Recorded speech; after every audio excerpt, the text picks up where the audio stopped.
మీరు ఇచ్చిన టాక్ చాలా స్పష్టత ఉంది. దాంట్లో ముఖ్యంగా గ్రామీణ ప్రాంతాల్లో అశేష ప్రజానీకం నిలబడుతున్న గ్రామీణ ప్రాంతాల్లో ఉన్న ప్రజలు వారి దుఃఖాన్ని రూపుమాపడం కోసం ఈ ఆమ్ ఆద్మీ పార్టీ అనేది పుట్టిందనేది చాలా స్పష్టంగా బయటకు వస్తుంది. దీంట్లో ముఖ్యంగా ఆమ్ ఆద్మీ పార్టీకి రూరల్ బ్యాక్గ్రౌండ్గా ఉన్న రూరల్ ఏరియాస్కు రీచ్ కావాల్సిన ఆవశ్యకత ఎంతైనా ఉంది. దానికి మెకానిజం ఏంటి, ఆర్గనైజేషనల్ మెకానిజం ఏంటి అనేది ఎప్పుడైనా ఆలోచించాలి. ఎట్లా చేద్దామనుకుంటున్నారు ఒకటి. రెండోది, రీజనల్ లెవెల్లో నేషనల్ లెవెల్లో కరప్షన్ అనే ఇష్యూతోనే ఆమ్ ఆద్మీ పార్టీ వచ్చింది. చాలా సమస్యలతో సతమతం అవుతున్న ప్రజానీకం ఉన్నారు. ముఖ్యంగా రీజనల్ ఇష్యూస్లో ఇంకా ముందుకు వెళ్తే ఆంధ్రప్రదేశ్ కాంటెక్స్ట్లో మీరు వచ్చింది కాబట్టి తెలంగాణ ఇష్యూ మీద స్టాండ్ ఏంటి అనే ఒక ప్రశ్న. అదేవిధంగా రిజర్వేషన్స్లో again coming back to the Andhra context, within the reservations there is a huge campaign going on within the reservations, subcaste reservations. So these are some of the issues where the political stand need to be taken to reach the public. That is one statement. Second, I think reaching out the Pagal people, Pagal guys or Pagal, connecting these people is a challenge, but it's not a difficult thing for Aam Aadmi Party.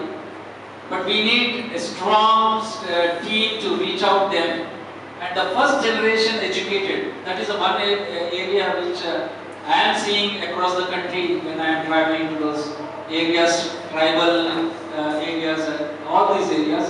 There is a huge group who are first generation educated graduates or 10th graduates.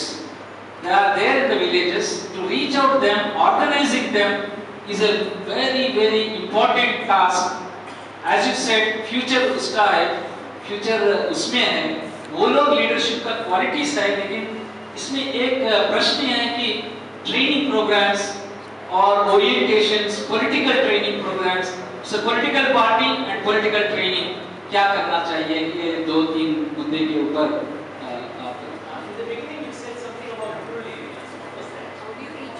yeah, huge processor. The organizational setup. You are absolutely right. Look, at the moment, this movement, in terms of its volunteers and activists, is clearly more urban. Now, if you look at 20th century India, our national movement was dominated by people who were urban. But those who thought that their Indianness was incomplete unless they discovered the real India, the rural India. Today we have started thinking that our Indianness is complete in living in a metro, watching cricket matches and saying India. That makes us Indian. We need to redefine what it means to be Indian. I mean, let's remember that Mahatma Gandhi had actually not been to any village till he was 35 or so.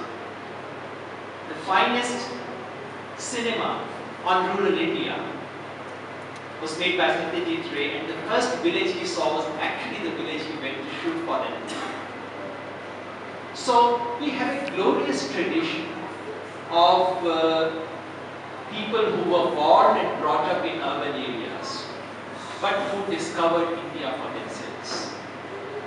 And one of the things I really, really hope which happened through this movement is that people who, all the young persons I see there, would wish to spend some substantial period of their life in rural India. Which is not to say that it will happen only through urban guys discovering rural India. As you rightly said, now first generation learners, largely coming from rural and disadvantaged backgrounds, represents the real cutting edge leadership in the country. They may not probably come to this meeting. Some of them may have come, not all of them come, because it is about having a social confidence to come to such meetings. So that remains our challenge. In terms of the agenda, I mean, we've just had the meeting of the first national executive of the party. identified 3 issues where the party would launch movements and take up as top priority. First is corruption. Corruption in all walks of life, in all sectors, at all levels.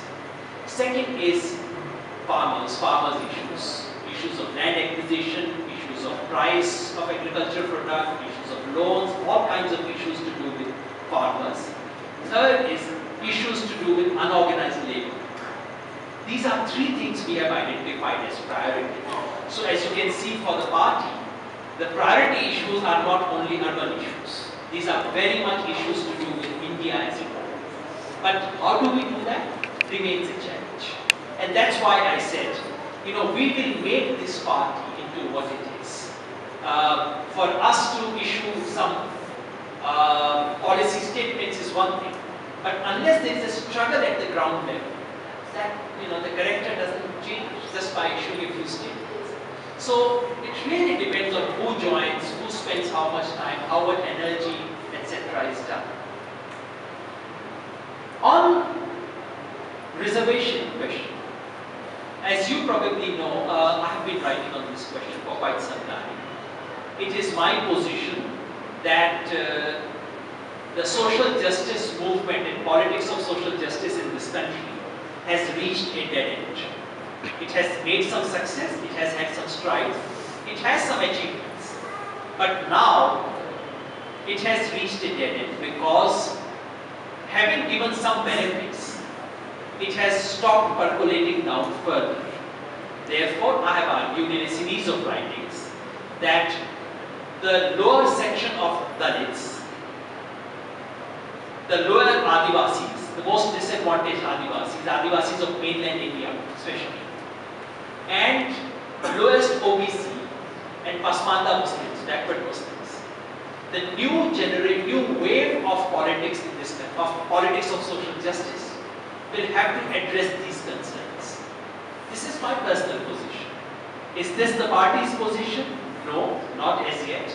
The party simply says, in principle, we are with the idea of affirmative action. Affirmative action is necessary. The party says the existing policy of reservation in its broad contours we agree with. At the same time, this policy needs to be fine-tuned and attempts should be made so that the benefit of reservation reach those who really need it, who deserve it most. This is all the party says for the time being. So it indicates a direction. It may not satisfy everyone for the time being, and that's a long struggle we have to get in discussion and conversations, because to just announce policies without wide discussion, deep discussions is not very democratic. This movement has had a strong position on corruption, but to overnight say this movement also has an economic policy, it has a reservation policy, that's not right. I may have a policy, I may have ideas about it, but all the people involved in the movement need to be consulted before the movement can take strong policy on other issues. The same applies to Telangana. I can state my personal position, which I have said several times over, but as yet the party has not taken any position on that at all. Not even one word so far. The spirit of what the party has said is the spirit of Swaraj, which is that in democracy, the real effective decision-making power must shift to the people. They must decide. So in that spirit, I think it's logical that the decision about Telangana should be made, whether there is a need for separate Telangana or not, should be decided by those who live in that Telangana. They decide.